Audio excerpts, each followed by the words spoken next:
Hey everybody, this is the Sliders Review, and I'm here today to talk to you about Netflix's Avatar: The Last Airbender Season 2.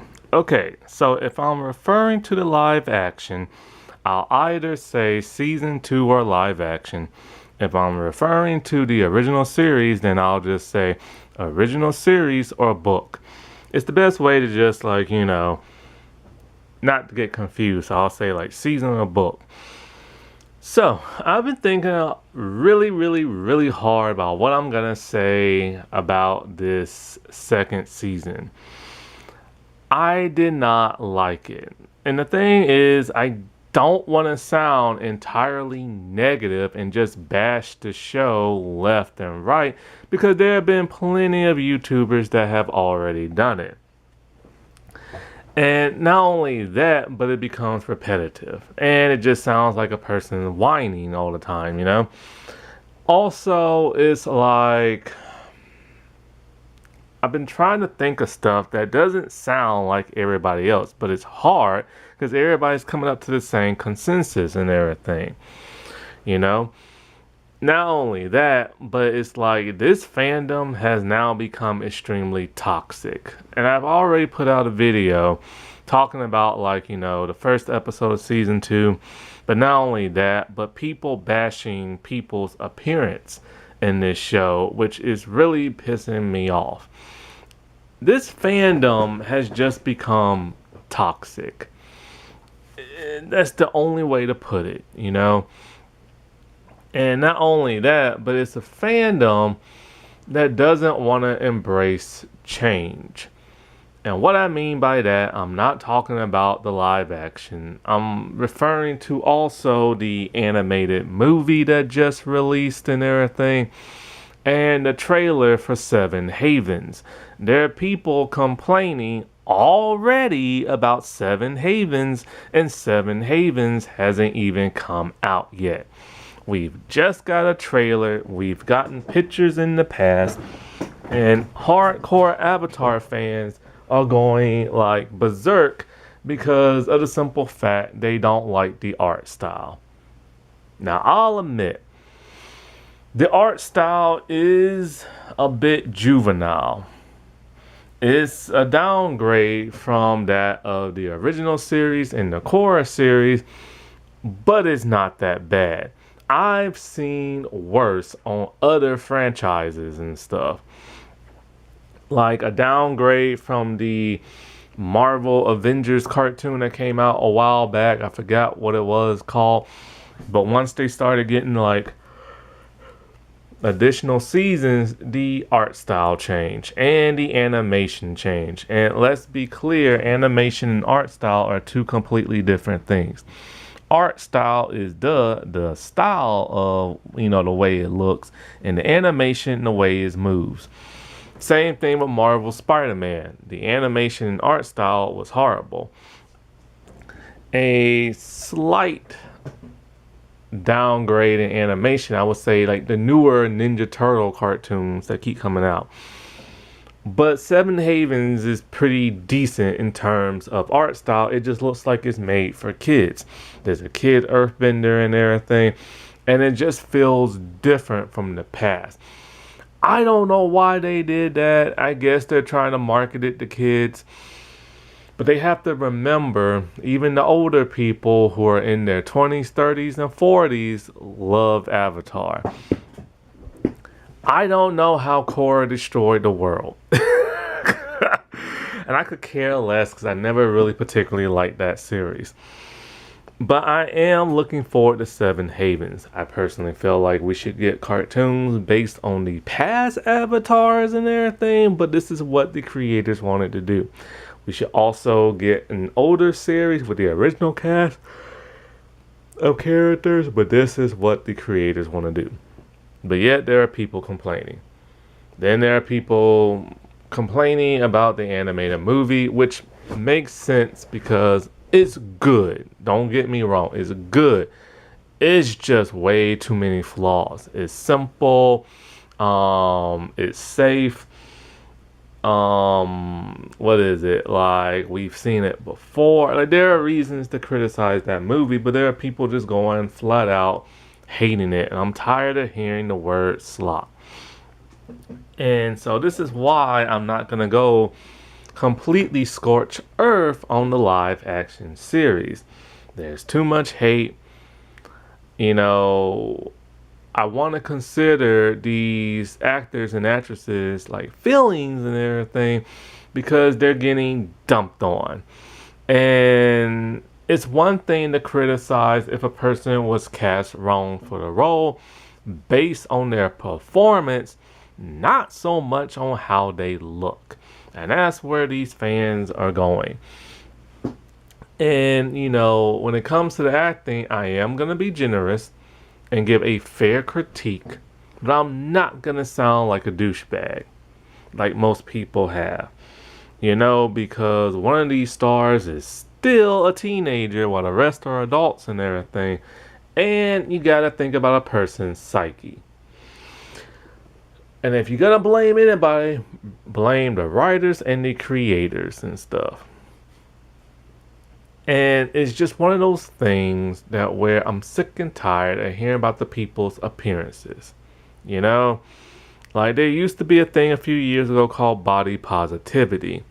Apparently, many of y'all lied out your fingertips and your mouth talking about y'all supported that because of the simple fact the moment you see somebody who has a little weight to them, y'all lose y'all mind. Now I see why these like bigger set celebrities like Megan Trainor, Lizzo, Rebel Wilson, Ashley Graham, now I see why they lost weight the moment they became famous, because they knew society would never accept them.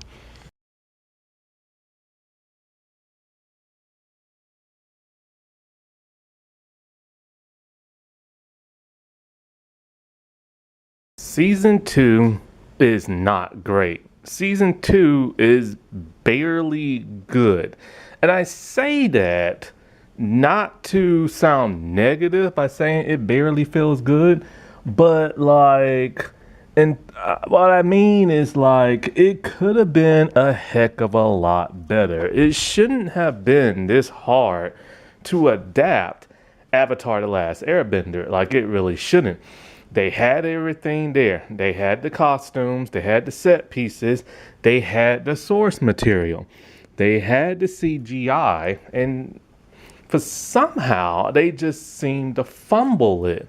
And it's really shocking and really weird. I truly feel like the people who created this show never watched the original and simply just watched it on streaming or DVD and got like the cliff notes, similar to the people who make that of like modern day Star Trek. I don't think lightning will ever strike twice when it comes to this series. It just won't. We've had so many different projects in the franchise, whether it be directly connected to that of the creators, directly connected to that of the original series, adaptions, it doesn't matter. Lightning just can't strike twice with this series. It's too freaking good. It ain't perfect. That's the one thing about Avatar fans. They seem to think the original is perfect, and there's not. There are tiny flaws here and there, but for the most part, it's the closest thing to perfection you will ever get in an animated series or that of a television show, despite that of the flaws and that of the original series.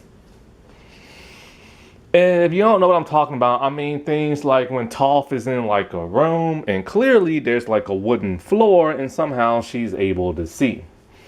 Or like, creating villains but not really sure what to do with them, so you get rid of them very quickly, like the dude who can make things blow up with just his mind in season 3. And other little things here and there. And so I just feel like this show and the creators, there's a lot of things that's just wrong with it. The casting for most of the people is wrong. The acting is wrong. They don't embody the way the characters act in the original. the characters are not written the way they should be like embodied, you know? I mean, take Roku, for example. Roku appeared in season one in the spirit world, and he was very, very comedic and jolly, which is weird. That's not how the dude act. And then in season two, they secretly recast him for the intro and the intro only, but they never had him do anything. And it's just kind of like, why not just recast him with an unknown regular person off the street? You didn't have to get an actual actor. And not only that, but it's kind of like everything Roku is supposed to do in this series is giving to that of other characters.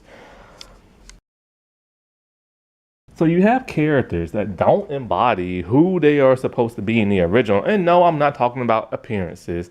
I'm just talking about the way they act and the way they are written. It's weird. It's like you're watching brand new characters that you've never seen before, but they have, for the most part, the faces and the look of that of the cartoon you remember. Is very similar to that of the live action movie. Why would they make that same stinking mistake? I don't understand. I guess they thought if they get race appropriate actors and actresses, then it will be okay and we'll look past that. But no. And I do appreciate them casting Asian people from an Asian continent, whether it be Indian Asian or Asian Asian and stuff like that. However, it is kind of weird how, like, in the first season, everybody in the Earth Kingdom is Indian for some reason. And then now, all of a sudden, in the second season, you get, like, a mix of Asian and Indian people. And it's just kind of like, why wasn't it like that in the first season? And the only reason why they're adding Indian characters is because India is part of Asia, the Asian continent, because they're like South Asian, but also because there were like two Indian characters in the original series, and then in the live action movie, they brought in, of course, the Fire Nation and made them Indian, and then next thing you know, in the Korra series, they brought in more Indian people. So they have now kept this lore that, you know, technically the original creators had, because there were two Indian characters, but expanded upon in every other adaptation and stuff like that. But it was confusing because then you're just kind of like, wait, is Earth Kingdom Indian or are they Chinese and everything? Because they're supposed to be Chinese. Speaking of race, John is supposed to be Japanese, not Chinese. And they got a Chinese actor to play him. I have nothing against this Chinese actor because I've seen him in many projects and he does a good job in everything he's in. But is it that hard to find a Japanese actor after you found all these other Japanese actors and stuff? And not only that, but another thing that's bugging me is how they keep introducing characters that are not supposed to show up until the other seasons. But then they leave other characters out that were supposed to be in previous seasons, like John. He showed up in book one. He is supposed to be in season one, but they never introduced him. And then they finally introduced him in season two, and he never interacts with Aang. When the creator said this was going to be a remix, boy, they were not joking when they said this was going to be a remix. I didn't think it was going to be this mixed up and everything. And John really doesn't even really act the way he did in the original series, which is also more frustrating. And, you know, so that's kind of weird. If they was going to leave him out of the season one and then bring him in season two and he doesn't act the way he's supposed to act, then what is really the point in bringing him in? Like, you know what I'm saying? I still can't believe the mighty John, a former Fire Nation general, a fire-bending master, a member of the White Lotus, is getting his butt kicked by a man with a stick. They just don't understand this show. Now, in terms of the acting, it is dismal at most. You know what I'm saying? Like all around, the series. It doesn't matter if it's the younger actors, the older actors, the guest stars. Everybody seems off, which is really weird and everything. Even some of the people who did a better job in season one are doing a half-baked job in season two, like the actor who played Sokka. In season one, despite the casting controversy of him, I think being mostly white, but had like a little bit of indigenous in him, I don't know how much. I don't know if he has any, but it was like a huge controversy in the first season. But the thing is, despite not having darker skin and being the necessary appropriate race, he did look the part, and he sounded the part, and he acted the part. Even the side of his head was shaved off for season one like it's supposed to. Now in season two, the side of his head is no longer shaved. Why? It is supposed to. That is the culture of the Water Tribe people. And Sokka, that's his look. He doesn't grow the side of his hair out until until book three, because of the simple fact he is pretending to be part of the Fire Nation and stuff. And they're like undercover. So they have to blend in. Now, all of a sudden, if a Fire Nation person was to see him in season two, they'll know exactly, hey, it's him. You know what I'm saying? Not only that, but he no longer acts like Sokka. Sokka, he's not written to act like Sokka. Sokka, yes, is the comedic relief, but he's also the strategist and everything. He's also the smart person of the group. You don't see almost none of that in season two. You just see his goofy side and everything. But he's more than just being a goofy person. They basically pulled a Ron Weasley on him, like how the movies did and everything. Instead of Ron being this clever, smart person who's also a scaredy cat in comedic relief, they just made him a scaredy cat in comedic relief in like the movies and stuff. I mean, even the way when they went into the spirit world for that of like the library, and Aang's all like, all right, everybody gather around. Sokka, for whatever reason, is laying on his back with his legs spread wide open on the ground as he's about to enter the spirit world. Why is he posed like that? Oh, because he's the comedic relief and he has to act stupid. And not only that, but the whole thing of him figuring out, the day of Black Sun and the weakness of like the Fire Nation and all that, they gave to other characters, which now brings me to my next point of what the creators don't understand.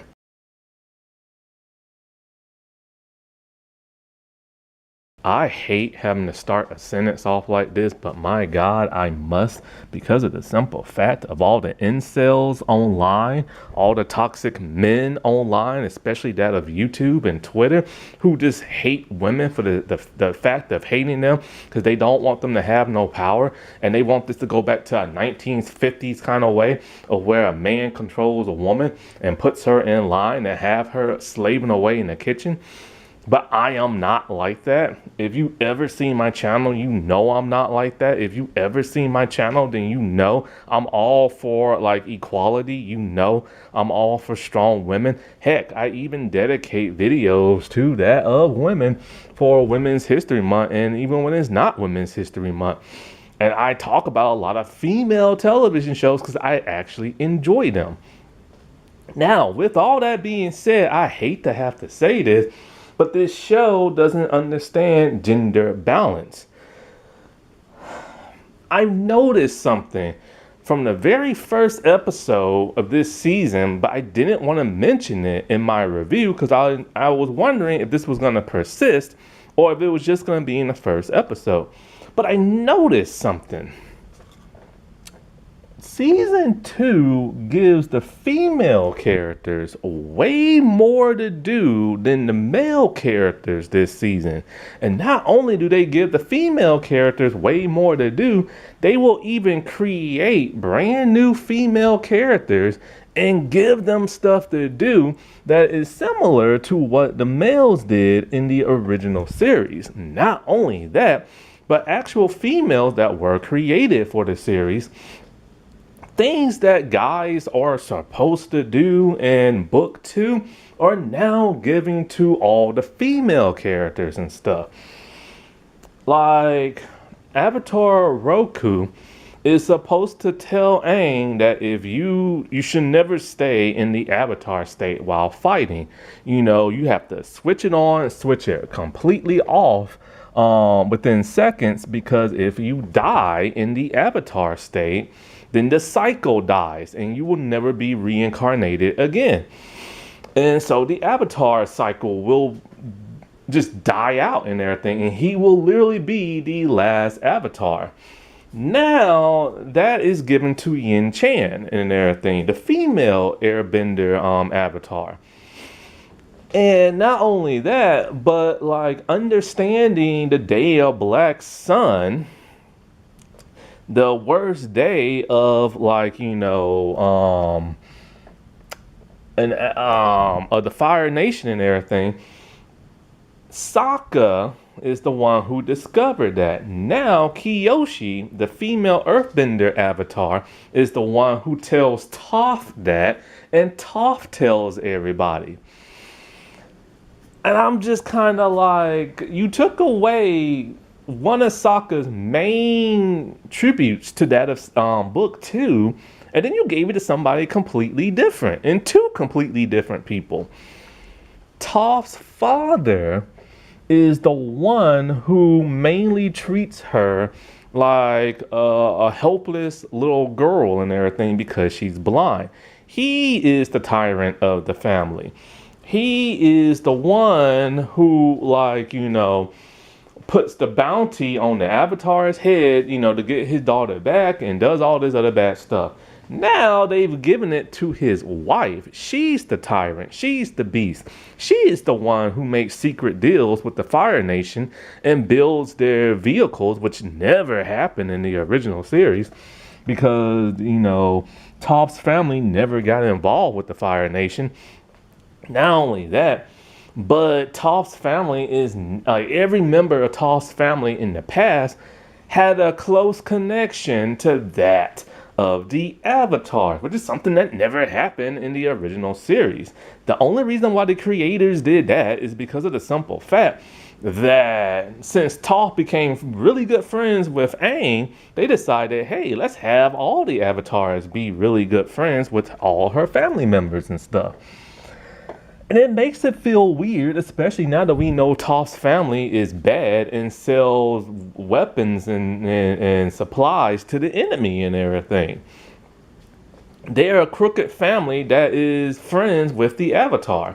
That makes now all the other Avatars look horrible, because it's kind of like, did they know? And if they didn't know, they weren't smart enough to find out. And even Kyoshi says, I don't like your family. Then, not only that,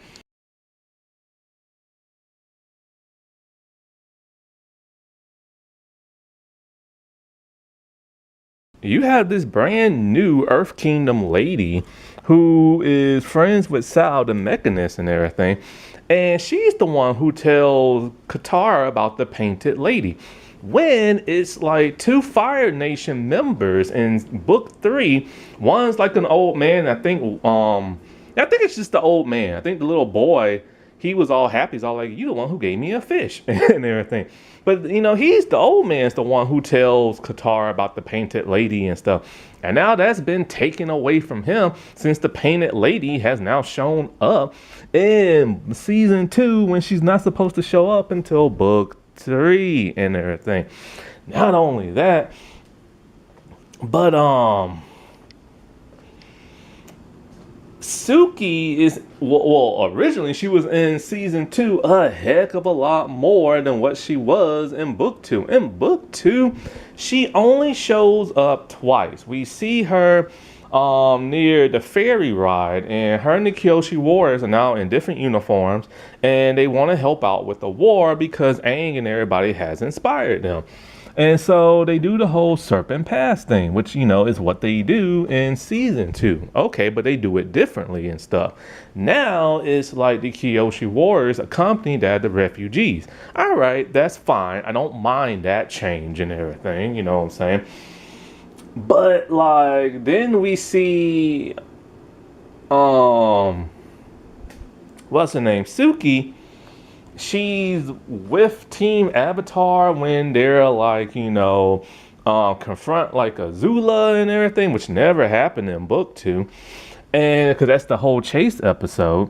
And for the most part, I don't really mind her showing up there because it's kind of like I do like Suki and it's nice to have her do, a little something different and stuff. But then it's kind of like they have her teach Katara how to fight. And she wants Katara to join her with the Kyoshi Warriors and stuff, which never happened in the original series. She never taught Katara how to fight. She taught Sokka how to fight, which is what she does in season 1. And she never asked Katara to like join and everything. And my problem with that is kind of like, because she tells Katara when you're done helping Aang, hey, come join us and everything. But then it's kind of like, yo, doesn't she think Katara might want to be, I don't know, with like, the rest of the Water Tribe people since, they're a broken society in the South and, so much bad stuff has like happened and, her father's finally going to be reunited and, she's going to have her brother and her grand and all this other stuff and she's going to have Aang and it's just kind of like she doesn't have time to go hang out with some Kyoshi Warriors and stuff. And not only that, but it's like she teaches Katara how to throw one punch. And then I guess they've been hanging out for weeks and now all of a sudden Katara can throw now. When Katara is in her painted lady disguise, she is literally doing hand-to-hand fist combat and stuff with like the Dai Li of all people, and not only the Dai Li, but a bunch of like Earth Kingdom pissed off like rioters and stuff. And it's like, when did she learn to throw down like that? Even Sokka can't fight that well. And my problem with that is that benders don't need to learn how to fight. A bender has projectile like magic type stuff, They can throw water, they can throw a rock, they can throw the wind, and they can throw fire. And they can throw it from a far away distance. They don't have to be up close to you in order to hit you and everything. And in the original series, this is something we see with every bender. You never really see benders punch and kick. The only times they do that is when they're posing in a martial arts stance for them to shoot out their power and everything. And for the most part, maybe if you're like a soldier, then fine. Yeah, you will know hand-to-hand combat like the Fire Nation soldiers and stuff like that. But for the most part, you just don't see them do hand-to-hand combat. Like, Zuko knows how to fight when he fought Jet in the original series, but, Zuko is part of the royal family, so yeah, he'll know how to fight. And a lot of Fire Nation people are like Klingons. They teach people how to fight, so that makes sense and everything. But, women were like forbidden to fight in the North Pole. Don't know about the South, but there weren't that many male warriors there because they were off at the war. But the thing is, even Aang doesn't know how to do hand-to-hand combat. He doesn't even use his staff the way, say, like Donatello will in Ninja Turtles because he doesn't have to, because one, he's a pacifist, and another reason is that he can bend. It's just benders just don't do hand-to-hand combat and stuff. The creators of the show don't understand that. And then, of course, you have that female general who's in the Earth Kingdom who helps Katara out. Because I noticed now the two new characters they created, they both help Katara out and everything. And it's just kind of like, and I get what they're doing. They're doing more like female empowerment and stuff. And I don't mind. And there's also a whole lot more female soldiers and stuff than there were in like the original series, which I don't mind that. The Fire Nation had female guards, not really soldiers and stuff. But I don't mind that because it's like, okay, that's a nice thing to see. So something like that is smart, right? But I do get what they're doing. They're doing more female empowerment and stuff like that, because they're trying to show, hey, oh, even Azula, she's more like hell-bent on finding the Avatar than Zuko is this season, which they're both supposed to be looking for his behind and everything. But the thing is, like, the problem with them trying to add extra female empowerment is that it's not needed. The original series had strong female characters. The original series, especially that of Book 2, it split its gender balance in half. For the most part, you had 6 male figures and 6 female figures.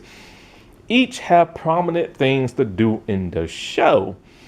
That way, it was a nice balance. The men didn't do more than the females. So, I don't know why the live action series will have to do that.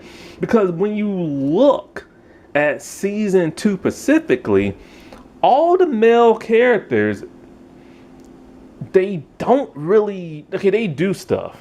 That's the thing. They do stuff. Like, they have their emotional beats. They're more emotional this season than anything else.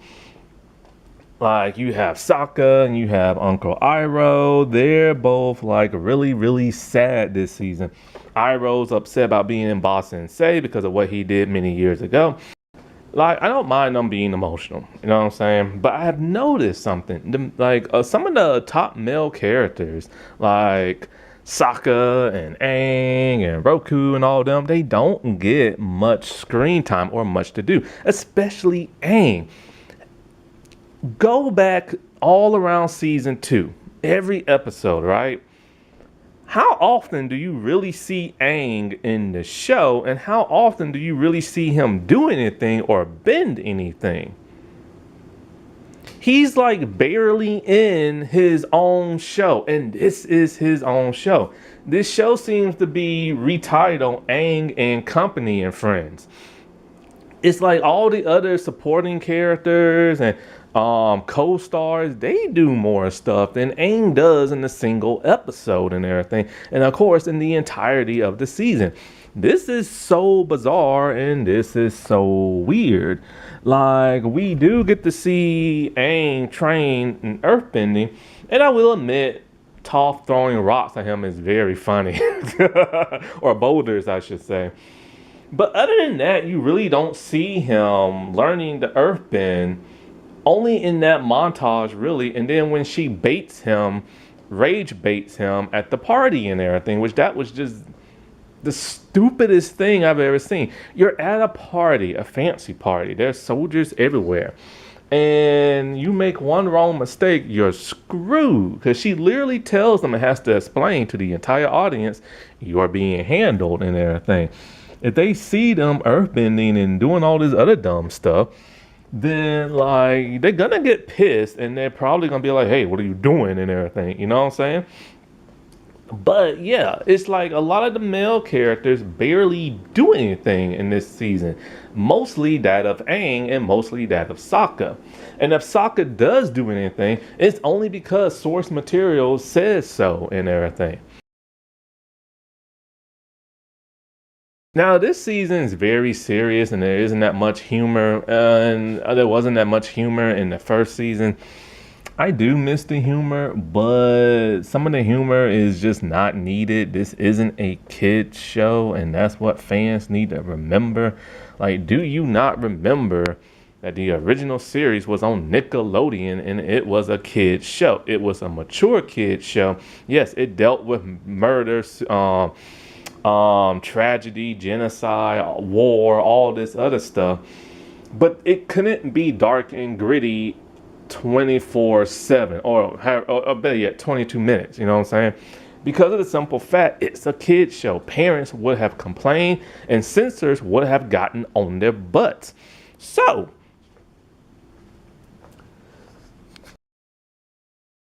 they had to add as much comedy as they did because, if they didn't, the censors and mothers and stuff like that would be on their butts. So that's why there was so much humor in the cartoon series because it was on a kids network and it was a kids show. But this show is for more older people and stuff. And they can get away with things like cussing this and that. And if they were to add that same level of humor like they did in the cartoon, it might not always work because what translate very well in cartoon can't translate that well in live action. And one of the reasons for that is because of like the acting. Take Sokka for example.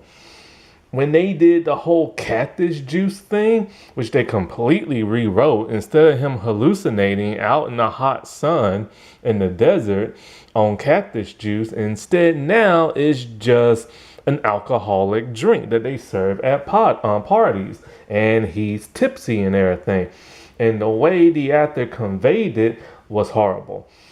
Like seriously, I was just like, he's repeating the same phrase that Sokka did in the cartoon, but with no oomph. And like it's almost like when filming this, the camera person, director, and people only took the first take. With a lot of the dialogue this season and stuff. And even when, like, when Katara froze those, like, earthbender kids and stuff, and Sokka was like, Water Tribe, it just wasn't funny and stuff. Now, I do admit, yes, they should have added some humor, but the stars need to really bring it, and they don't and stuff. Kind of like the Ty Lee actress. At first, she started to act like Ty Lee. But then as you go more and more into the season, she's talking like she's a toddler and making weird faces like a toddler. And I'm all like, Ty Lee isn't really, like, Ty Lee does have a very youthful personality and stuff. But she also has common sense and like some seriousness to her and stuff. And she's not like Harley Quinn, you know what I'm saying? Like, and she doesn't talk like a toddler.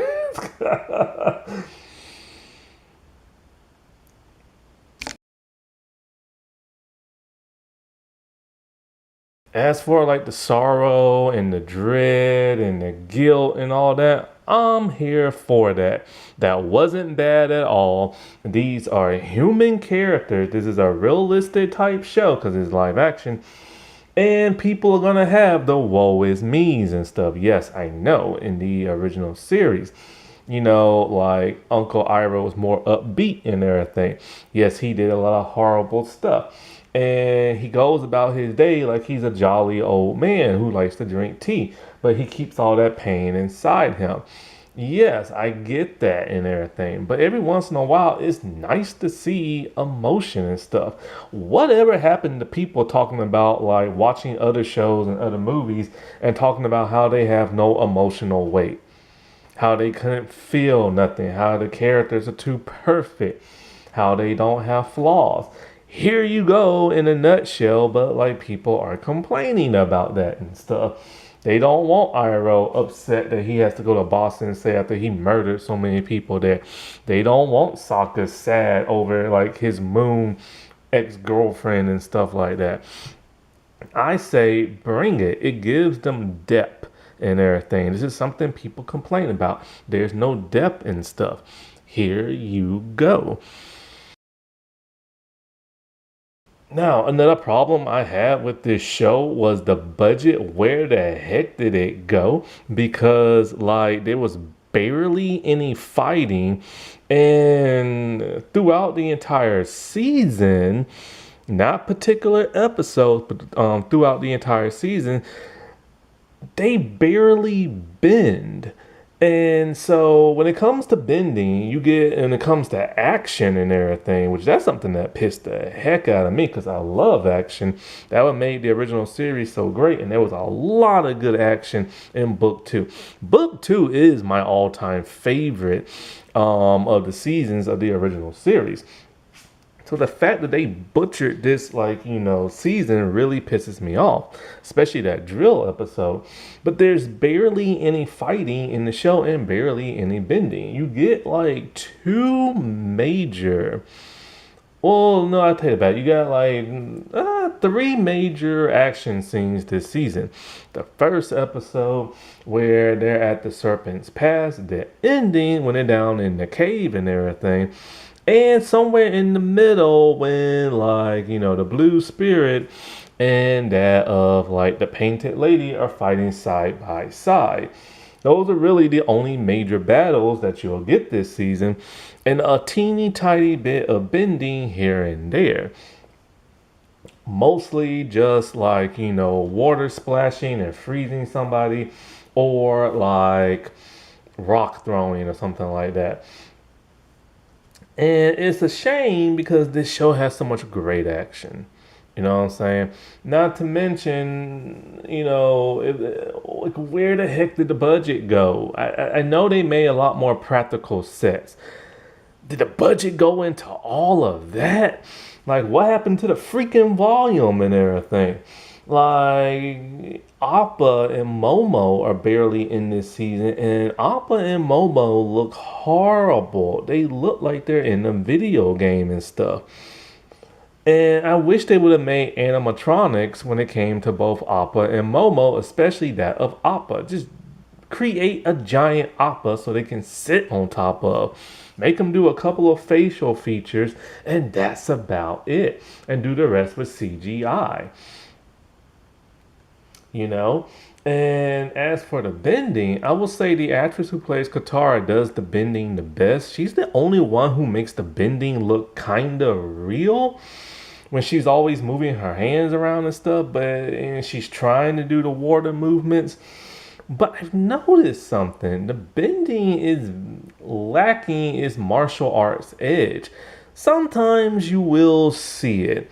When they was at the first episode, they were kind of doing it. When Zuko fights, he does a lot of his acrobatic type stuff and a lot of the poses that he did in book two. Toph, I never saw her, not once. And I mean not once. And I don't believe she ever did this. I never saw her in her praying mantis pose. Her arms weren't up the way they should be, and neither was her stance. I think it was briefly, but it was non-existent for the most part. And that's something that bugs me. Yes, I get it. She doesn't always do the praying mantis style when she earthbends, but when she does do it, it's really cool to see. And so I was really disappointed there wasn't that much bending and stuff. But the action scenes we do get are phenomenal and everything. Especially the first episode and that final battle. But there are times when the bending looks like magic, sorcery, and type stuff, And I don't like that. When Toph was telling Aang, are you fighting me? When she's trying to get him out of bed and everything, and she's just wiggling her fingers, and I'm just kind of she doesn't have rocks, circling around above her like she did in the animated movie, and this one time, in the show, she's just wiggling her finger. I'm dude, this ain't necessarily sorcery magic, I want to see some bending. I want to see some martial art poses and stuff. The lightning bending was... Okay, the lightning itself looked good, but we need more of the movement, the flow, you know what I'm saying? And the fire bending always looks great. But Azula's blue fire bending looks weird. It looks like cloudy, marshmallows and stuff. Like, I don't get it. It just looks like clouds in the sky. It never looked like fire. I remember one time I was watching Legend of the Seeker and they made their fire green and that looked like fire. Why can't they make blue fire look like fire? You know what I'm saying? The water bending was a heck of a lot better than that of season one. The earth bending, I liked it when Toph was chucking like boulders at like Aang. Other than that, some of the earthbending was way, way off in the CGI. Like when Toph was fighting the boulder and she put like that tutu on him and that ballerina tutu, and I'm just kind of like, it looks awkward. It looks like the CGI isn't finished and stuff.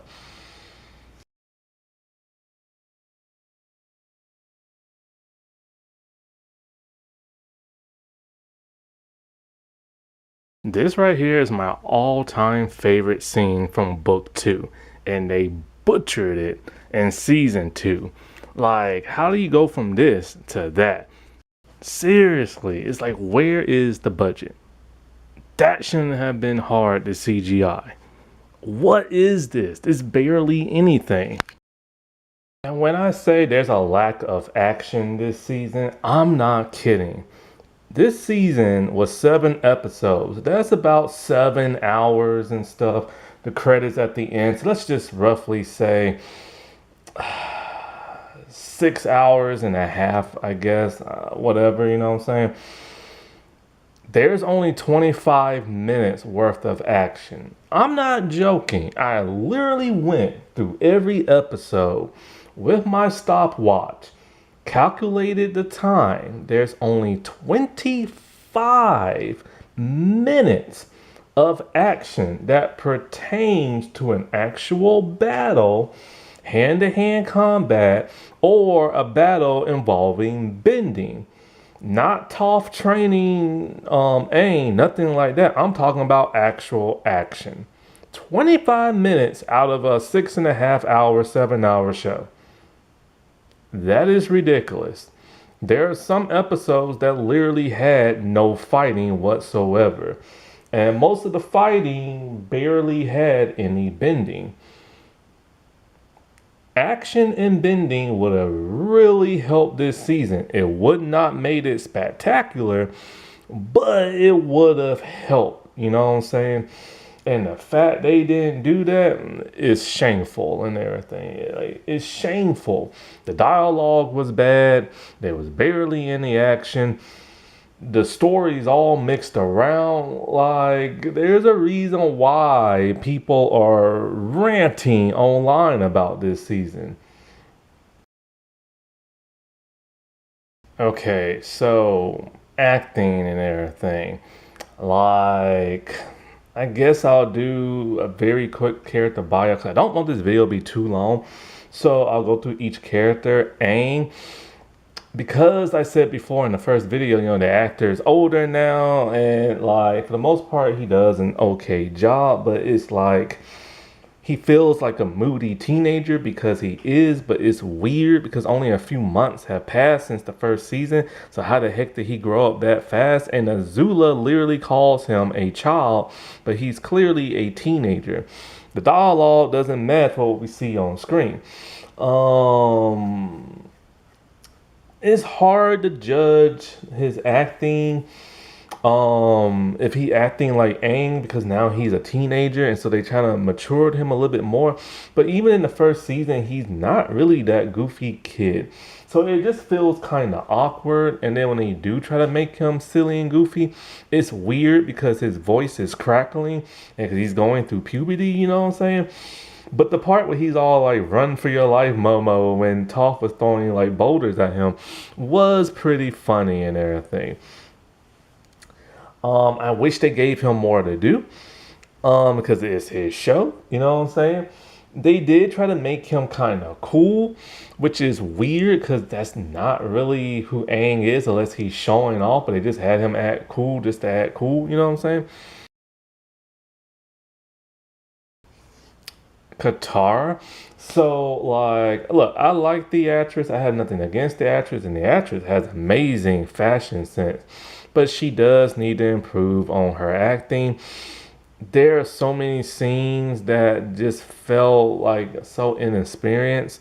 Like when she was mad at Toph and telling Toph, like, your family built like machines and weapons for the Fire Nation. They took my mother and this and that. That was a big emotional scene, and I felt absolutely nothing because her acting just wasn't there. If she's gonna continue acting, she really needs to get an acting coach and take some lessons and stuff and watch lots of TV shows and movies and mimic them because that would really help. Because I would like to see her act more, you know what I'm saying? Because, like, I saw her in and with the E season 3, and I don't remember how her acting was because she was just a little kid at the time. But it's just like she seems like such a nice girl and she looks amazing and everything. She dresses amazing. And it's nice to have that representation on television because she is indigenous. And like, where do you see Native American people in American TV? Almost nowhere. In Canada, a little bit more, but just a little bit more. And if acting's not going to be her forte, I suggest she becomes like a model, like a fashion model, wear designer clothes and stuff like that. She's the best bender out of like everybody in terms of trying to make it look like bending.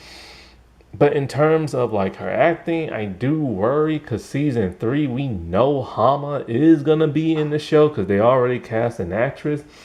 And with the whole blood bending thing and her going after that general and stuff, it's like she needs to bring the acting.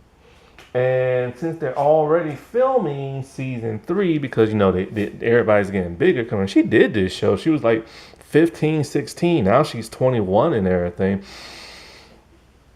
She gotta be able to bring that. And they did kind of foreshadow a little bit of her blood bending when she was trying to cure that girl and she hurt that girl. And of course, there is the whole painted lady thing, which I guess the major thing she's gonna do in season 3 is probably just go after that general since they now brought in the painted lady. Maybe she'll fight with her father. I don't know. I mean, I kind of do get why they brought in the painted lady a little bit, only because, like, in book 2, the Katara really doesn't do much other than heal and be that motherly figure and trying to keep everybody calm, especially when in the desert. But, like, other than that, like, what does she really do? Now, everybody's pissed off about this.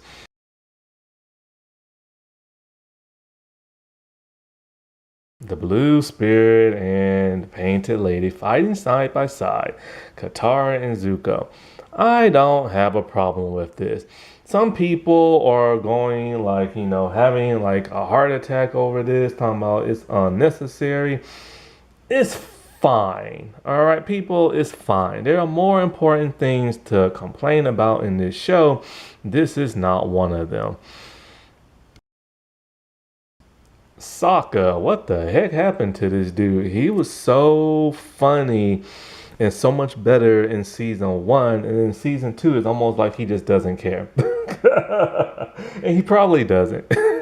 A lot of his lines feel like, it's the first take. He's over too silly, but not in a funny kind of way. They took away his intelligence for the most part. They kept the high Q thing, but they added Toph in the mix for some reason. Um, and then you think, giving him like the mechanist was gonna give him something to do, but it really didn't because they got rid of the dude. Then there's the whole professor at Boston say, and like Professor Zane, I think it is, and like so that gave him a little something to do. But still, while he was at the library, he was still dumb. Like what I'm saying? Like the stuff between him and Suki was interesting in the beginning, even though those two have like no chemistry and stuff. But at least it gave him something to do, and it showed more of his loving side. But he was so wasted this season, like the potential. Toph. Girl looks like Toph, and she acts like Toph. She's a little too tall, but hey, that's all right. And of course, she's now a teenager too, because she's no longer a kid. So that's kind of awkward, because I want to see a little short girl, this and that. She really embodies Toph for most of the show. Most of the show.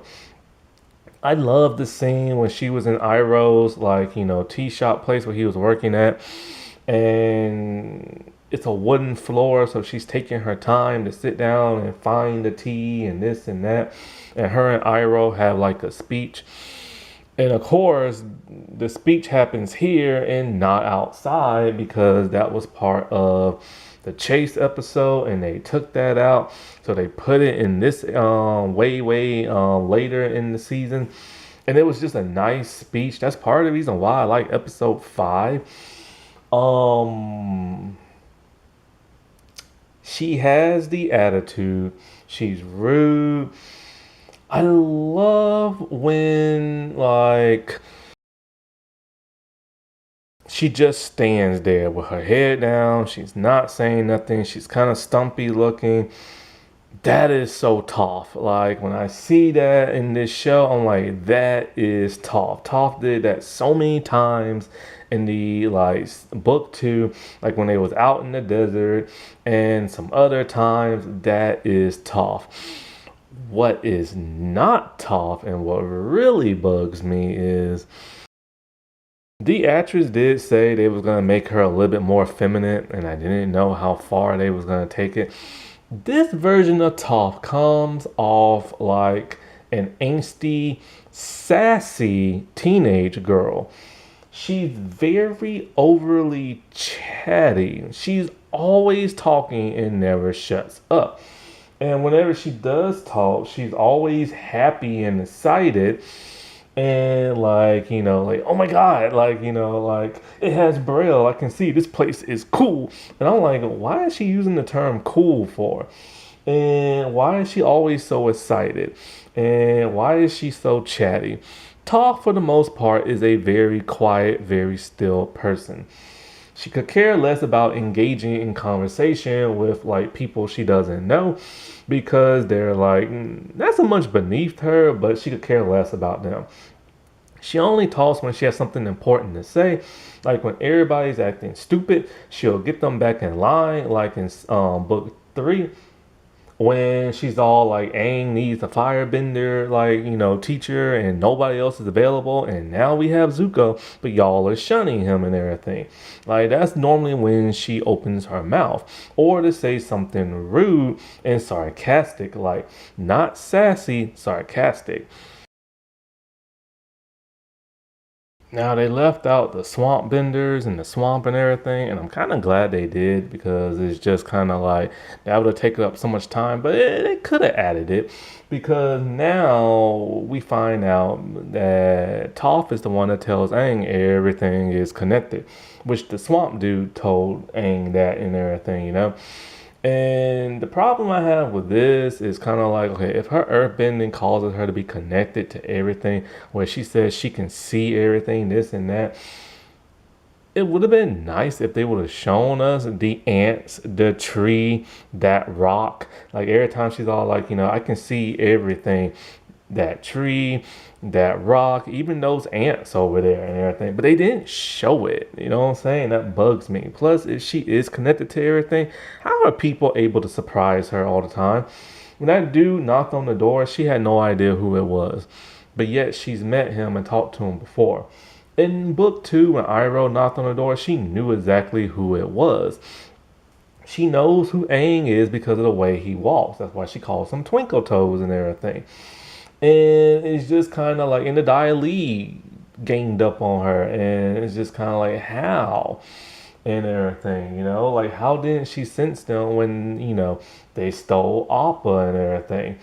And not only that, but like, yeah, in the cartoon they were able to give her a run for her money, but she was also able to fight the Dai, but still, you know what I'm saying.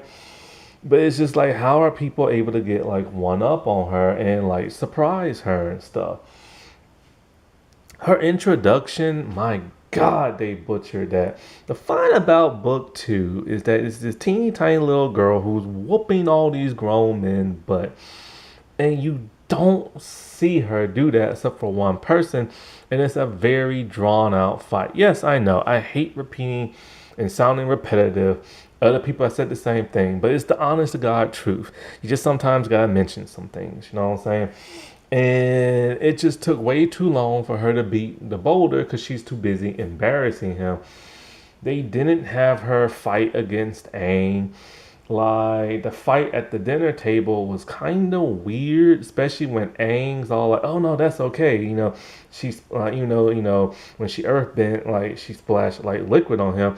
He's gonna take the rest of the liquid, splash it on him, then take a towel and dry himself off. That don't make no sense. But then the whole her knowing how to read.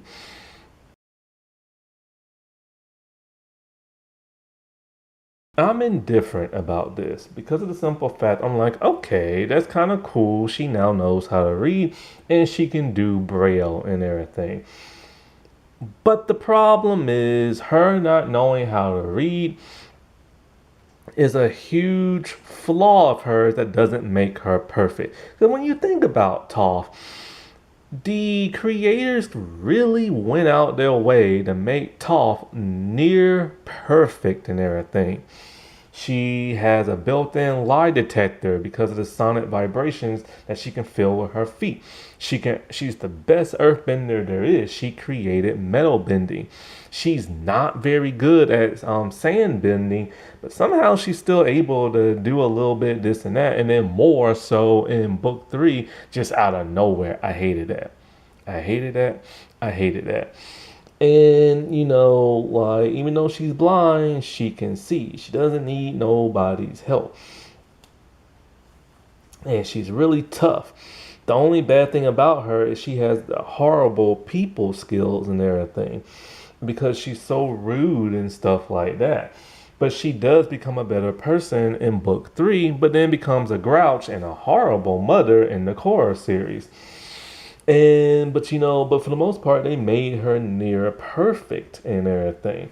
So making her not be able to read, you gotta think about her parents. They did everything for her. They cuddled her. They was afraid of her. They wouldn't let her go outside by herself. She couldn't leave the house, nothing like that, because they babied her.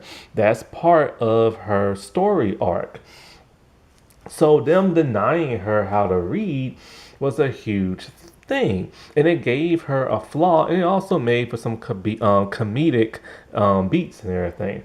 Not only that, but like remember when like her tea was like too hot or something like that, her dad's all like, he told one of the servants blow on that for her. Like she can't even blow on her own like liquid and stuff, and then Aang does a little tornado thing, which they completely cut from like the show.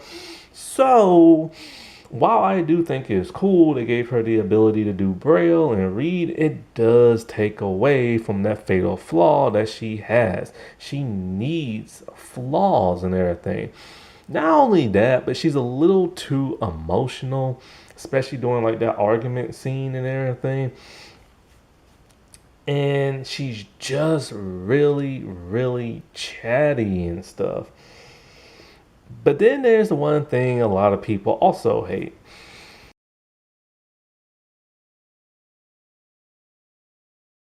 When she learns how to metal bend with breeze, with no resistance from the metal and no like practice of it, she just metal bends. And yeah, that was lazy writing. Like, it's right there. The source material is freaking right there. How do you botch that and everything? But then there is the modified line from that of the cartoon series, where after she escapes, she gets the drop on the two guys that's supposed to capture her, and she's all like, I think she said something like, "I'm the greatest earthbender ever, and don't you two dunderheads like forget about that." She stomps on like the metal contraption that they're trapped in, and then she scurries off and everything, you know. And it's kind of like this here, but it's different. Instead, she tells her mom her name, which her mom already knows, and then she just screams at her, "I'm the greatest earthbender there is," and stuff like that. And it scares the crap out of her mom. Although this is a stupid scene of her like telling her mom her own name, I give it a pass for one reason only. I believe the reason why Toph sprouted out her name and talking about she's the greatest earthbender ever is because her mom looks down on her. Her dad looks down on her. They make her feel small. She's reaffirming who she is and everything. She's letting them know she is top Bay Fawn and everything. And she is proud of that. And she's not helpless. And she's the greatest earthbender there is. That's how I see that, you know what I'm saying? Of her being proud of her name and who she is. Because her family seemed to be ashamed of her name. So I don't have a problem with this, even though it is kind of stupid, but I ain't got no problem.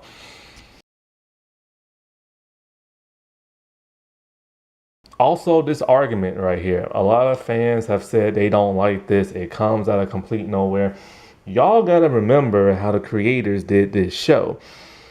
They jumbled everything around. They put certain scenes and mixed matched them and everything. This argument they have here is technically that argument they have during the chase and everything.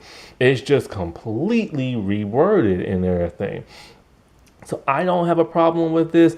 Also, I don't have a problem because they're teenagers and teenagers get emotional and they argue. And everybody's very emotional. Now, I will say it's weird that Aang is pissed at Katara for helping people, but he's soaking over the whole Appa being missing, which Appa being missing in this show is just weird and everything. And it's something they could have left out. Suki, she's fine for the most part. I do like how they elevated her character. She knows about neutral gene and everything. I don't understand how Katara knows about it and she's not no warrior and Sokka didn't know about it. But they did try to elevate her character more, try to have her in a bit more scenes in like the beginning. The dialogue between her and Sokka just doesn't feel right, like 'cause they don't have no chemistry and stuff. I don't like how like she has better chemistry with Katara than she does Sokka, and wanted Katara to join the Kyoshi Warriors, and not even Sokka, like you know what I'm saying. And so her fighting was really good. I do like the actress. I wish she could have been in a bit more scenes in season 2, but you know it is what it is. And there's a really good fight scene between her, Ty Lee, and May with the rest of the Kyoshi Warriors. And there's a scene and a move she does that's really cool. Ty Lee is going in for a pressure point. She blocks it, grabs Ty Lee's like wrist, and she uses it to pressure point May. That was just like so cool. The only problem with that is that's not how pressure points work. Just because you like, okay, here's the thing, right? Ty Lee's hands and fists and fingers, they're not magical. She literally has to like have like a pointing, like something pointing, like two fingers pointing or like a knuckle pointing, and she has to hit a certain spot in your body to disable it. And so like just because she'll hit you in a certain spot of your body doesn't mean it's going to disable it. That's not how fictional pressure points work. You know what I'm saying? Not only that, but you have to have a knowledge of pressure points. So that means now Suki has a knowledge of pressure points. And so when she blocked the move and she uses Ty Lee's knuckles, she knew where to hit May at to pressure point her. And I'm just kind of like, Okay, that's kind of cool. Like, she's a really good fighter. She knows about pressure points and this and that. Does that kind of make her a little too overpowering? Because if so, then why doesn't she use pressure points in fighting herself? Like, you know what I'm saying? So like a cool move, but she should have been shown using it herself. But then if she did, fans would have complained and stuff like that because she doesn't do stuff like that.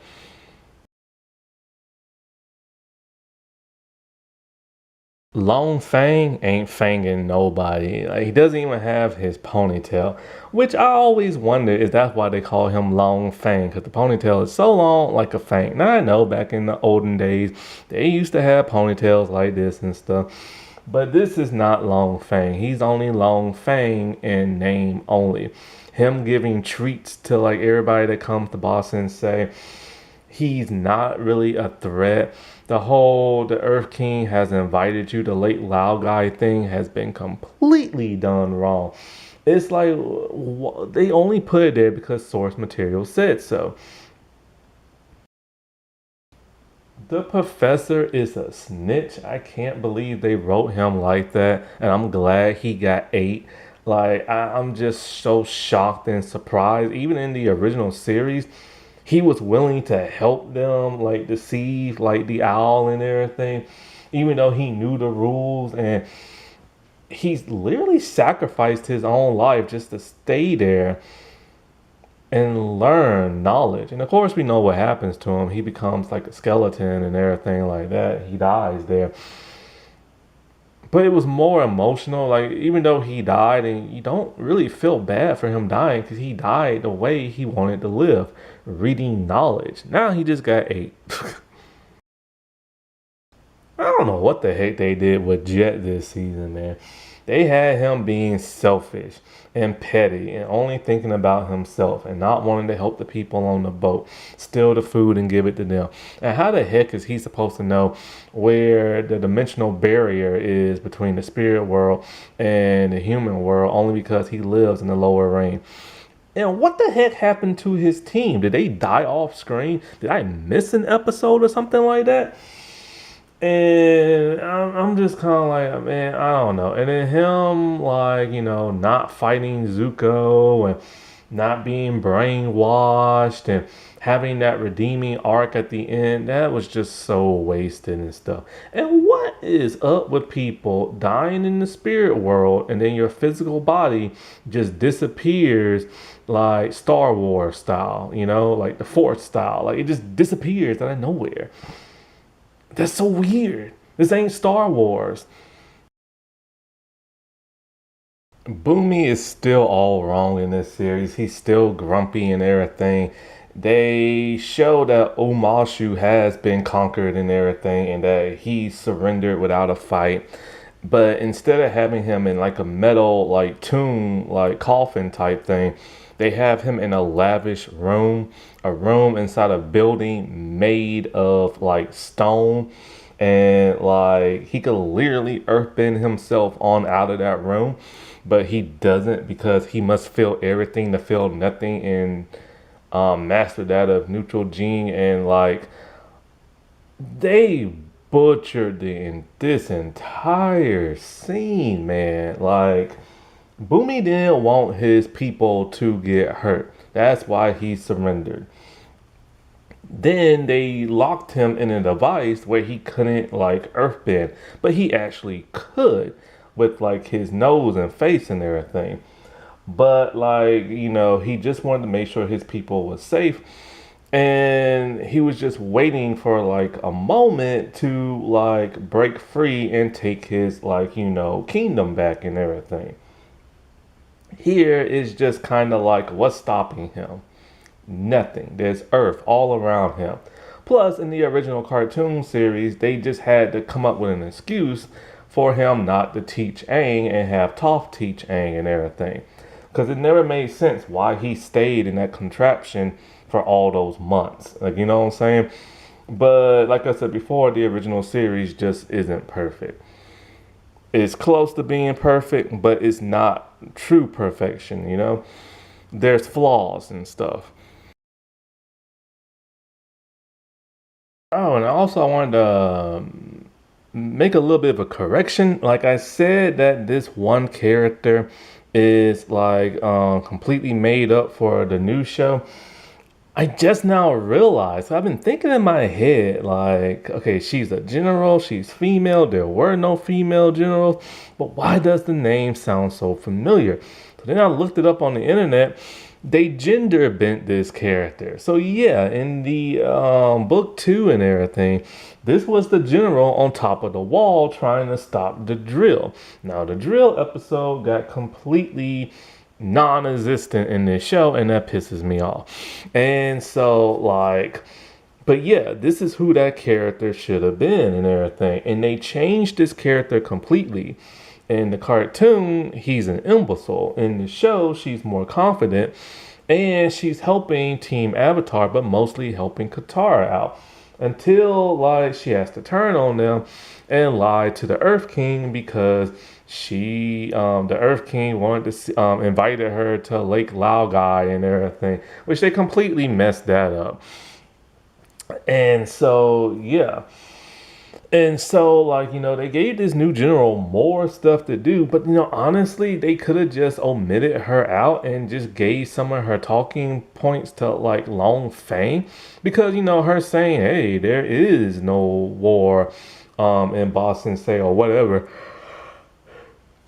And that's something Long Feng always says, there is no war. What are you talking about? Like, and she kept saying that in the beginning, and it's just kind of like they gave some of his speaking points to her, you know what I'm saying?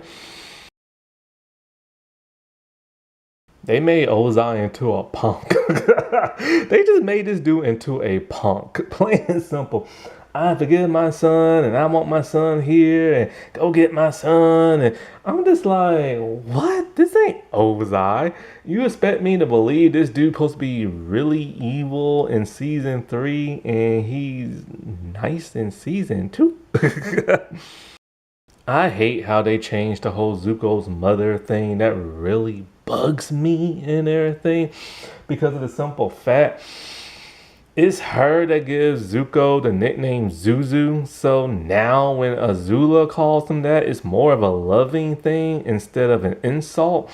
Source materials right there, man. Why you gonna mess with that? And not only that, but she's the one who teaches him about the blue spirit and how he's gonna be a hero, and it's a bedtime story. My only problem with that is how did people not know that and not know he was the blue spirit? Think about it. His mom told the prince a bedtime story about the blue spirit and a hero, this and that. Once word got back to the Fire Nation, his dad should have been all like, that's my son. You know what I'm saying? Like in season 1, the blue spirit shows up. His dad should have known that was him. Azula should have known that was him. Iroh should have known right then and there that was him. Like, you know what I'm saying? And now I know why his twin swords are so tiny. I was wondering, like, why the heck are they so tiny? Because he was giving them when he was younger and stuff. But the fact that like they changed what Zuko's mother did to why she disappeared pisses me off. She committed treason. We don't know exactly. Okay, I don't read the comics, so maybe they explain there. But if you just watch the television show, the cartoon, you don't know why she committed treason. It has something to do with Sozin, and it has something to do. Was it Sozin or whatever the other dude's name was? Fire Lord. No, I think it wasn't Sozin. It was somebody else. I forget who. Was it a Zulon? I think that's who it was. Fire Lord of Zulon or something like that, I think. I'm pretty sure she murdered him and everything. Because the thing about the flashbacks in the original series is that Ozai said something to his father, and his father's all like, no, like, I think, what was it? Something about, I think he said something about like your brother's next in line and not you or something like that. And then Tenzin had died. I think that's his name. What's Iroh's son name? Okay, it's been a while, people. All right, look, it's been a while. Iroh's son, he died in battle. Iroh was grieving about that. And I think Ozai said something stupid that pissed his father off. Then Azula comes in to Zuko and she's all like, guess what? Father's gonna kill you and everything because grandfather told him to, because he's all like, since Iroh lost a son, you have to lose a son too. Then the mom comes in and basically tells her stop being a brat. But I truly believe something was gonna happen like that where Zuko was probably gonna die and everything. Because like the mother had to commit treason. So I do believe she believed Azula and everything, because when she was talking with Ozai, and then Ozai just banished her and stuff. But here they have it to where it's Ozai who's talking about, like every Fire Lord has like two children. Like the next one who's gonna be Fire Lord and a spare and everything. And so like and the wife's all like, but Iroh's next in line, or no, she's all like, his son is next in line, and next thing you know, it really seems like Ozai was just gonna kill his son and everything, because he pit those two against each other, Azula and Zuko and stuff, and Zuko was the weaker one and everything. And then she tried to kidnap them, and then boom, she got caught and taken away.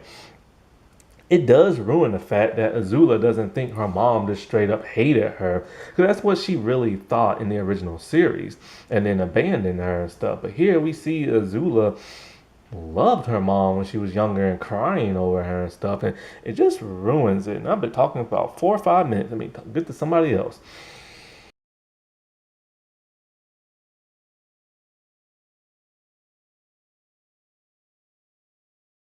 Sal, the Mechanist. So the actor who plays him is from Community, and this dude is hilarious when he was on Community. How is it they wrote him so straightforward, serious, and everything? I don't get it. He has a little bit of quirkiness, but just a little bit. But this season, he's just like all serious. And he barely said anything in the first episode in the first couple of minutes. Cause they gave like his talking points to that lady that like he likes and stuff. But he's really only there to tell Aang about the comet, because of the simple fact Roku is like he's just a cameo in this season. I'm just like, dude, just bring in freaking Roku. Like, what's wrong? I know a lot of fans don't like Roku because since he refused to kill the Fire Lord, Aang had to take up his responsibility, and there was genocide and a war and all this. But who cares? Roku is still cool, man. Like, he fought like a volcano and everything. He whooped on his best friend and tried to give him like a second chance, but got betrayed. He's still a good avatar, though. And then there at the end with the whole like Dai Li, when they talking about, the Earth King invited you to Lake Lao guy, I'm like, oh no, he's gonna be brainwashed. But then it's like, oh no, nobody gets brainwashed by that, because they took that subplot out. They just captured him and he's in that cave, and it's just it's lame. Like, it's just lame.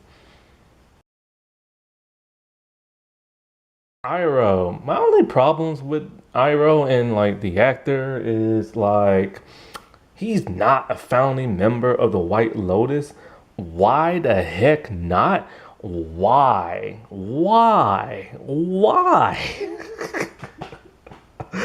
Source materials right there, man. He's a little too happy in I know he's a happy person in the cartoon. What I mean is he just seems so nice when he talks. There's no grit to his voice. He never sounds wise unless he's teaching Zuko something.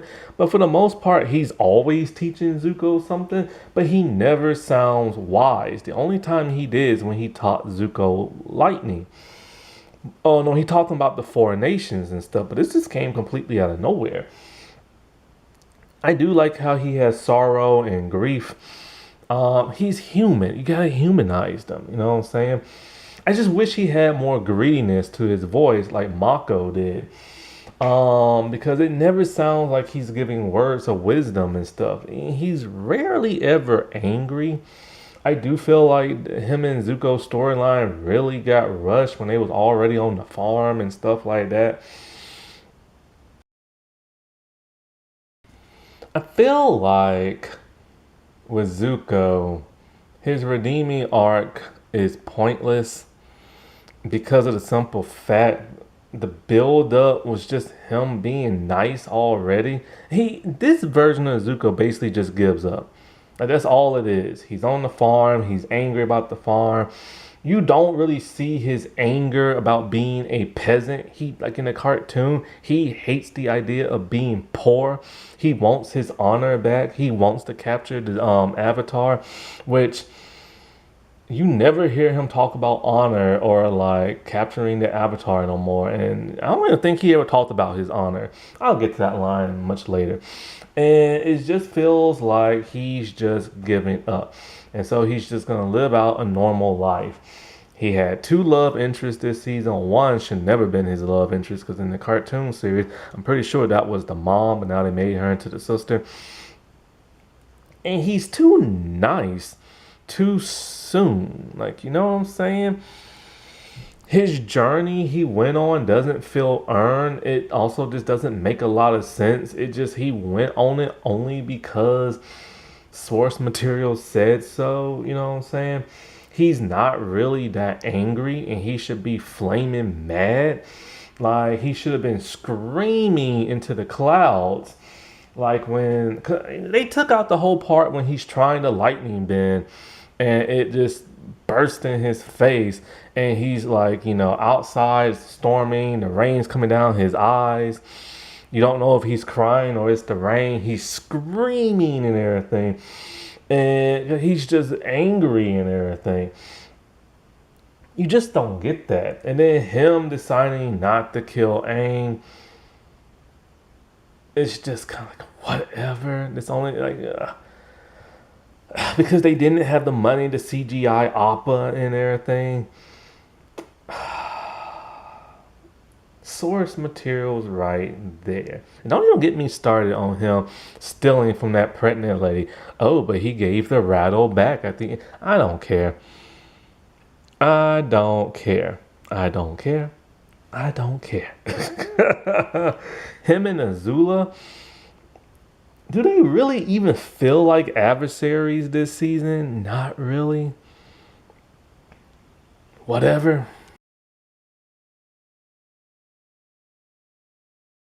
May, the actress needs more oomph when she talks. You barely hear her. She barely talks.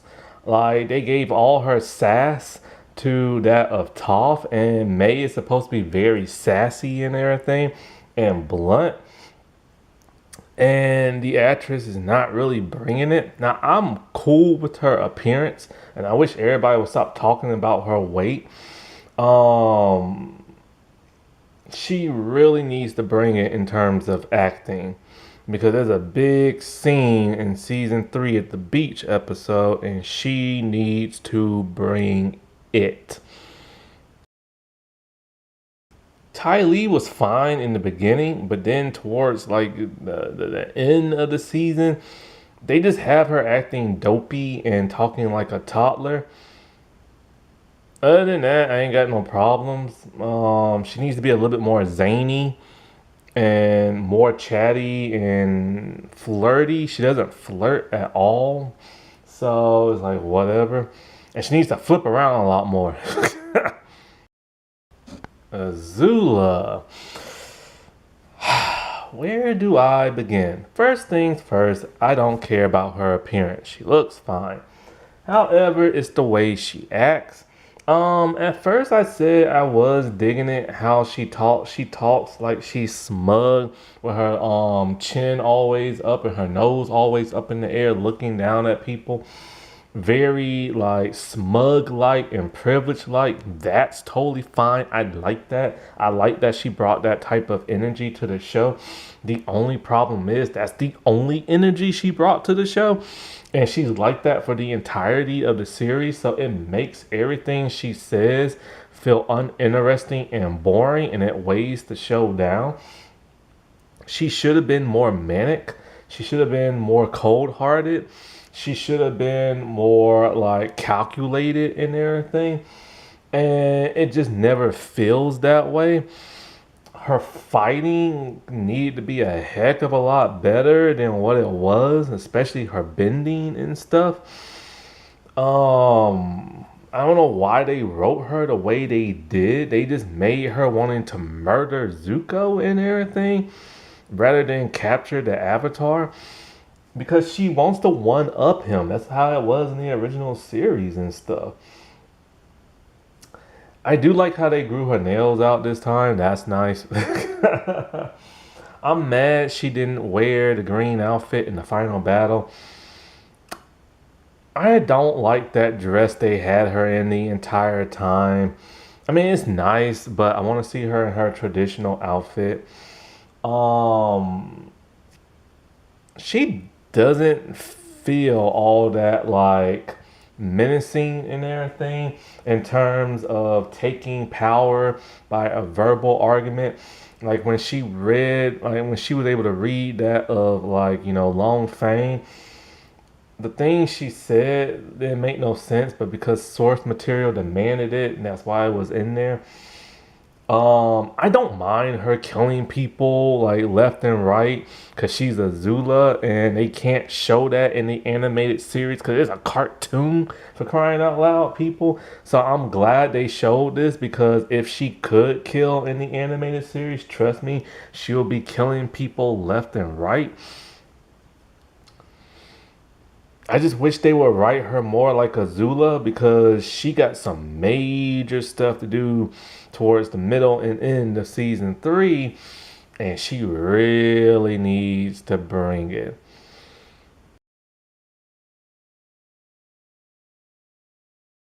I will say it is interesting they have now Azula wanting to overthrow Ozai and want like Zuko's help. I don't know if she was trying to trick Zuko or what, but like I will say, okay, yeah. Even though, yeah, they don't understand that character because Azula is technically like scared of her father. She will back talk, but she will stop in an instant because she's like that scared, and so is Zuko and stuff. It does change the dynamic of like this duo all of a sudden.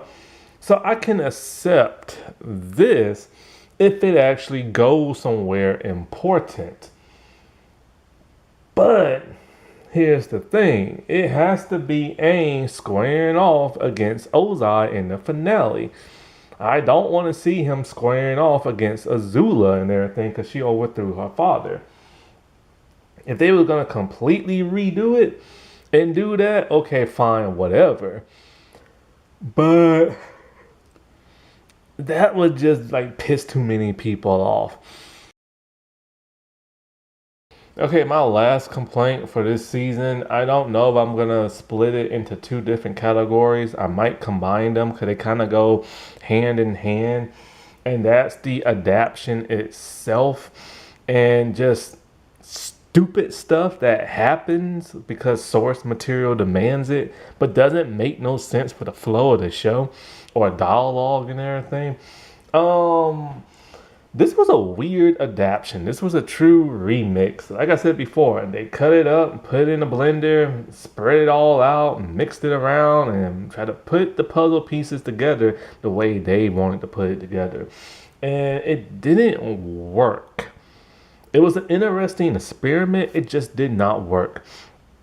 Normally, when there's like an adaptation of something very popular, it goes either the creators making it completely up because it's been out for over 60 something years, or they go beat by beat, just making it exactly like the original and nothing new, or they will do beat by beat, but they'll change things here and there.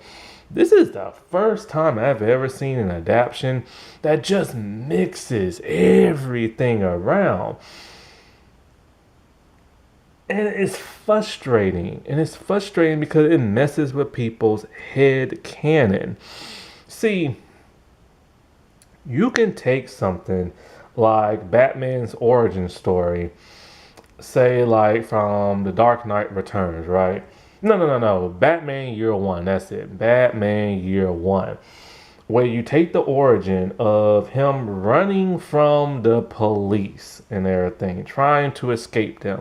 I've seen it done multiple different ways. He's running on foot. He's riding away on a motorcycle, which happens in the comic, or he's in the Batmobile and everything. Different adaptations, different ways, but you get the gist. It's him running from the cops and everything. I'm down with that because one, I've never read the comic. Two, it's been over 60, 80 years, so you can do whatever. Here it's only been about 20 years. And so when you do watch it and you start to recognize a scene, so you're starting to follow along. So you're following, but then all of a sudden it hits like a curve. And all of a sudden, now you're in like 5 episodes later with a certain other scene. And then that gets mixed into the plate. And then it goes right back to the original scene that you was in that other episode. Then it hopscotch about like 12 episodes in the future. And then starts like plugging stuff in from there. It messes with people's head, even people like myself who are trying not to compare this to book 2. Like I'm trying so hard not to, but it's hard when they set certain scenes up and it looks very, very familiar. So like, okay, I'm riding along. Then it's like episodes in the future, and it's like they're mixing crap around. It's like it's not making no sense. And the thing is, I would enjoy this a bit more if it made actual sense. That's the thing. What they decided to give us is a jumbled mess where scenes just don't particularly fit very well in like the show. Like you can combine things, and if it can mesh really well, that's fine and everything. But if it don't, then don't even bother. And they only added certain dialogue and certain scenes because source material demanded it. And it doesn't make no sense. Like a perfect example.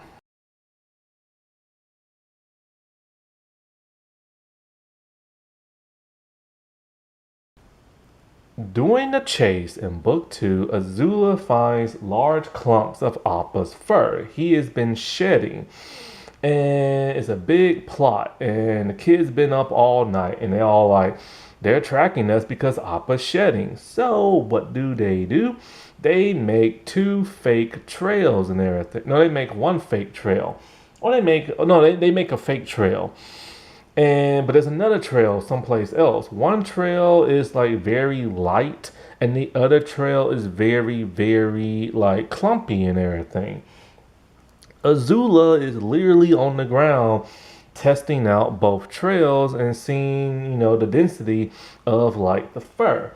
She tells May and Ty Lee to go after the big clumps, and she's gonna go after the thin ones, realizing it must be the Avatar trying to give her the slip.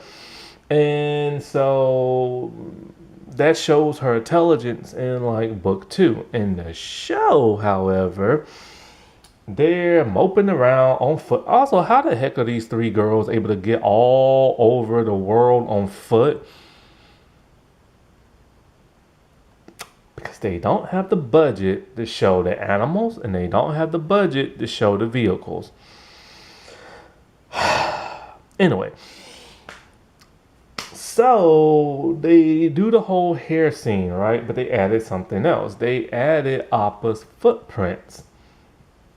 And so There's no fake trail of hair. It's just the footprints and clumps of hair on bushes and tree limbs and stuff. And you have Azula realizing, hey, here's some giant footprints, but let me play around with this hair. Why is she playing around with the hair and she can just follow the footprints? Stupid. But they did that because source materials tells her to hold the clump of hair in your hand and stuff like that.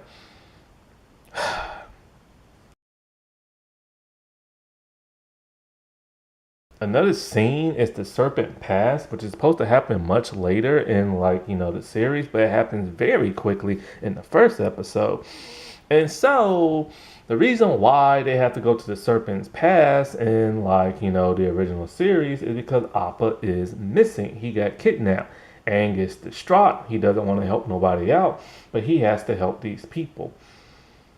Here, Appa has not been kidnapped, but Appa is still here. Appa is seen flying around, so why didn't he just fly people around so they don't have to go through the Serpent's Pass? Because source material demanded it and it made this scene stupid. Aang getting triggered going into the Avatar state, but then getting himself out of it by himself. In the original series, normally it's Katara who has to bring him out of it. She's really the only person who can calm him down. He's her emotional support because he loves her and does not want to hurt her. This was seen in the desert episode. Or it could be somebody like Roku who seeing Aang as being stupid by getting tricked into the Avatar state and has to teach him a lesson about the Avatar state. Here, Aang is pissed that Appa is missing. He goes into the Avatar state for 5 seconds and then he gets out of it. He keeps doing this over and over. Not only that, but nobody taught him how to master the Avatar state. He just kind of goes in and out as he wants to. And that takes away from him having flaws. For some reason, this show does not want to show Aang having flaws. It did that in season 1 when, he just took a stroll and got frozen. But in the original series, he literally abandoned his responsibilities. Here, nobody is here to teach him how to unlock his chakras and all this other stuff and how to let Katara go, even if it means sacrificing her and stuff like that. Oh, and I can't believe the little purple, cool looking thing, the energy avatar state that they had in the original series is reduced to little blue waves of smoke and stuff like that. I don't understand that. I don't like that.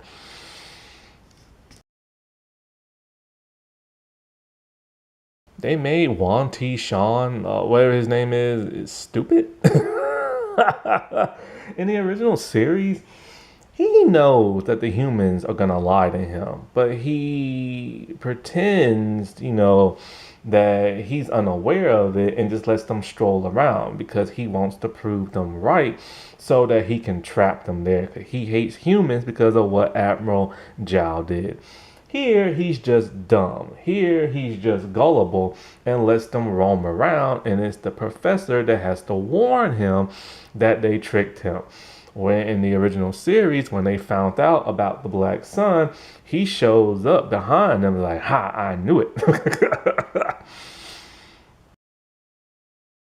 Another stupid thing is, why is the library in the spirit world and how is it Aang can just take everybody there?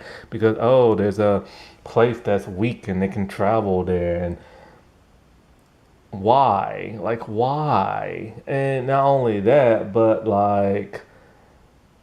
two avatars show up and talk to Aang, and one doesn't even know where her other self is. And why isn't Kyoshi really tall? But not only that, but what really bugs me is that we see that the building to the library is an actual building in the real world, but you still must go there through the spirit world. So when the Dai Li kidnap Appa, and why is the Dai Li kidnapping Appa for? That makes no sense, but source material says Appa has to be kidnapped, and source material has to say Long Fang is behind the second kidnapping, because that's how it was in the original series. So they had to show that Ali, for whatever reason, kidnapping Appa. Toph has to hold the library up, giving them enough time to escape. That makes sense in the original series because the library is an actual building out in the sand in the desert and then sinking into the ground. Here, the library seems to be two things. It's an actual building and it's the spirit world. And apparently, if the building goes down in the real world, I guess it goes down in the spirit world too. So when they go through the magical blue gate, their bodies just won't, like, their souls just won't reappear in their bodies. It's just, I guess they have to physically get it. I don't get it. But what doesn't make no sense is that she has to hold it up. And it's like, why would she have to hold it up? All they have to do is go through that magical blue door of light, and their body and their soul should go back in their bodies. And I don't understand why it doesn't. And then she asked Appa to help her hold the building up. How is Appa supposed to hold the building up? He can't earthbend. Is he supposed to like airbend it with his tail? Is he supposed to use his horns to hold it up? You know what I'm saying? And but then in the original series, it makes a lot more sense. She knows there's sandbenders around. She's trying to hold the library up. She can't see in the sand and she can barely sandbend. And Appa's being kidnapped, and so she has to make that sacrifice. Sacrifice Appa or sacrifice everybody else. It's more impactful and stuff like that. And here it just makes no sense as to why she's holding it up, why did Ali kidnap Appa, and why they can't return to their normal bodies once they go through the blue light. But source material demands it, so they had to add that in.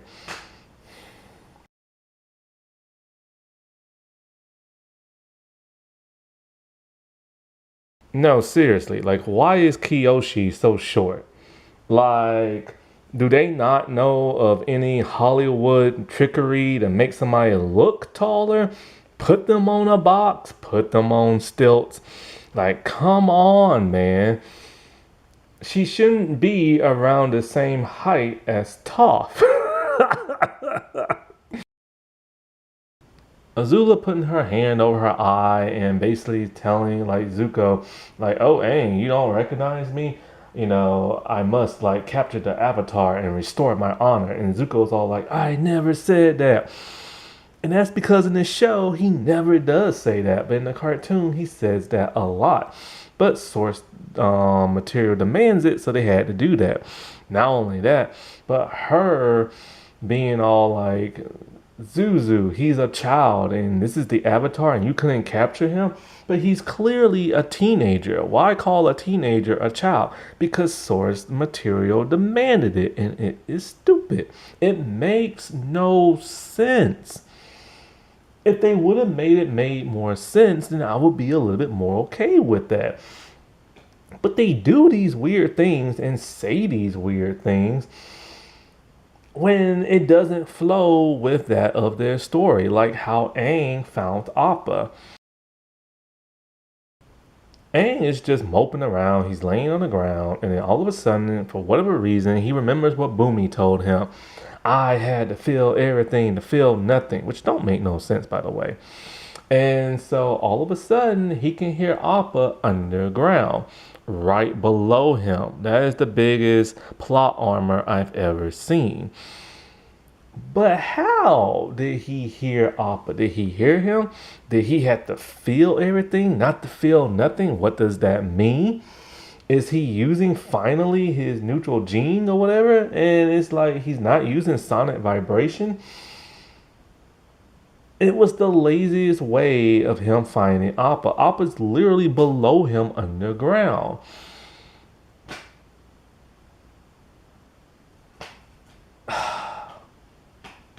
It's an insult to fans who are actually fans of this show. But it should be an insult to people who are not fans who are watching this show and just kind of like, it was that simple, it was that easy, and I don't understand. But it's stupid. Like the creators and writers, they just wrote the dumbest thing possible. And I hate saying that, but it's the honest to God truth. Or like when Aang needs an earthbending master, which he's not in disguise, by the way, because nobody in the Fire Nation is actually looking for the Avatar. I don't know why they're not looking for the Avatar, but they're not. Anyway, when Aang is looking for an earthbending like master and everything, or a place that's like underground, they start looking around, and Katara asks like these two boys, "Hey, do y'all know where this like earthbending tournament is and this and that?" And they're all like, "Yeah, but they're not gonna tell them," and blah blah blah stuff like that. So she asks Aang and them to go around the corner, and then they do, and then she comes back. She's like, "I know where the place is at." Why? Because she water bent the crap out of them and froze them to each other. In the show, my God, this is the dumbest thing ever. And I mean, it's stupid. They're just in like the marketplace, and then two random guys just show up and are like, "Hey, do you want to know where the earthbending tournament is?" And they're like, "Sure." They're like, "It's none of your business." And then they walk around the corner. Why would they just randomly come up to people and randomly ask them, "Do y'all want to see where this thing is at?" And they had no idea that they wanted to see this thing. And then Katara froze them together, but not in a funny way like in the cartoon. And then of course Sokka does his water tribe thing, but does it in a horrible kind of way. And it makes no sense, but source material demands it. Another stupid thing is like, oh, if they're really gonna change stuff, and they did by like saying Azula has earthbending prisoners because she took over Amashu and everything, which she's not supposed to conquer Omashu. May's parents are. If she had earthbenders at her disposal, like she said she's gonna use them to dig like tunnels and stuff, why didn't she take them to Boston Say? They could have blended in a heck of a lot better along with her. And then she was going to force them to do whatever she wanted to. Then technically they should do what they want. This was kind of like a foreshadowing of like the Dai Li. But the whole her taking over the Dai Li thing just makes absolutely no sense with no effort. It's just bad writing all around. And then there's like Iroh. After he recovered from getting shot with lightning by Azula, he's just randomly teaching Zuko the four elements and nations and stuff. And it's like, why? Did I miss something here? And then it turns out he's all like, "Cause I'm gonna teach you how to redirect lightning." And Zuko could really care less and just trying to speed on through it because he could just care less. And it's just kind of one of those things where it's like they're missing why he's teaching him how to redirect lightning and learning about the elements and stuff. And it's because Zuko is a hothead and wants to learn lightning but is unable to. They took this completely out, and it's just threw this part in because source material demanded it. And it makes absolutely no sense whatsoever. But of course, it's supposed to pay off for next season. Another small little nitpick I had when Toph had to explain what being handled meant. Like, it was just frustrating hearing her explain it because we clearly see Julie and everything taking them around town, not letting them do anything, not letting them step out of line, not letting them go too far, not letting them see the Earth King, distracting them, this and that. And the team's all like, "We don't understand what the heck is going on." And I'm just paraphrasing right there. And Toph is all like, "It's called being handled." Then she hops up and she explains in extreme detail what being handled means. And I'm just kind of like, the cartoon didn't even have to explain it. You got it by seeing it. It's just, I don't know, these writers are very repetitive. They do show, don't tell, but they tell, and sometimes they show as well. And it just doesn't flow very well. Okay, it makes the audience member feel like they're stupid and everything. And the audience, they know this stuff like the back of their hand because they've watched the series and stuff. Another small little nitpick I had when Toph had to explain what being handled meant. Like, it was just frustrating hearing her explain it because we clearly see Julie and everything taking them around town, not letting them do anything, not letting them step out of line, not letting them go too far, not letting them see the Earth King, distracting them, this and that. And the team's all like, we don't understand what the heck is going on. And I'm just paraphrasing right there. And Toph is all like, it's called being handled. Then she hops up and she explains in extreme detail what being handled means. And I'm just kind of like, the cartoon didn't even have to explain it. You got it by seeing it. It's just, I don't know, these writers are very repetitive. They do show, don't tell, but they tell, and sometimes they show as well. And it just doesn't flow very well. Okay, it makes the audience member feel like they're stupid and everything. And the audience, they know this stuff like the back of their hand because they've watched the series and stuff. So, yeah, this was a rant. Yeah, I do sound repetitive, repeating stuff other people say. It's hard not to because everybody has come to the same consensus and everything. Anybody who's a hardcore fan of the original series knows how they butchered this show so badly and everything. And it's crazy because season one was not good. But compared to season two, season one's a freaking masterpiece. And that's a weird thing to say. Like, it really is. It's just like, now that I'm thinking about it, so much it was done better in season one than in season two. Oh, and by the way, how come Aang can't fly on his own anymore? In season one, to get past the whole Appa CGI thing and him on his glider, they had Aang be a prodigy and had him flying around. This is not supposed to happen whatsoever. Now in season two, you see him on his glider a lot. The creators had the nerve to say, oh no, in season one, Aang could never fly. It's more like falling with style. This is not Toy Story. You clearly made him fly. But because fans complained about it, you course corrected and gave him his glider. Now they can't do nothing like this in season 3 because they are already filming season 3 right now. Or I mean, they filmed it back to back, like back when they filmed season 2, because the dude kept getting older and everything. And it's just kind of like crap. If they butchered the best book, in my opinion, because I feel like book 2 is the best. Like it just is, okay? Then my God, they're gonna crucify book 3. Alrighty, well, I'll talk to y'all later. Bye.